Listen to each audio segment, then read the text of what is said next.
Hoy estamos a premier de Dramatized Letter. Esta continúa mañana y día 3 de mayo como un ciclo de 3 presentaciones de una obra teatral que retrata el tema de la esclavitud.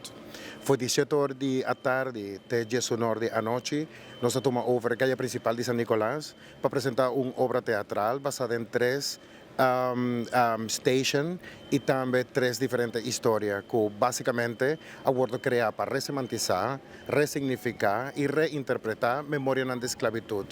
Para aprovechar la oportunidad aquí para invitar al pueblo de Aruba, bien na de 2 y de 3 presentación de Dramatized Letter en la calle principal de San Nicolás, comenzando fue 17 horas de tarde. Después de dispensación de corona holandés para que afrodescendants parte de nuestra cultura, diferentes proyectos, iniciativas ahora poner adelante para reflexionar y también crear un sentimiento de reparación.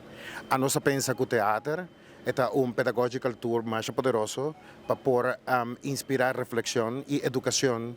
De nos opta no únicamente para abordar temas reflexionando sobre el tema de esclavitud, sino también hacerlo en public place y también como una forma pedagógica para comprender y también resignificar Kiko está una herencia multicultural de un reinado holandés y foral for de San Nicolás. Dramatized Letter toma over 3 historias documentadas en el Archivo Nacional y resemantizadas en un mundo contemporáneo. Me invita pueblo de Aruba bien presenciar historia aquí y también cómo por poder reinterpretar en la década, en el siglo y también en el luna y día aquí. Me encorajar a gente para bien San Nicolás y por 17 horas de noche presenciar un proyecto pedagógico interesante. Camina teatro, tool pedagógico que está incorporar community members y historia juntos.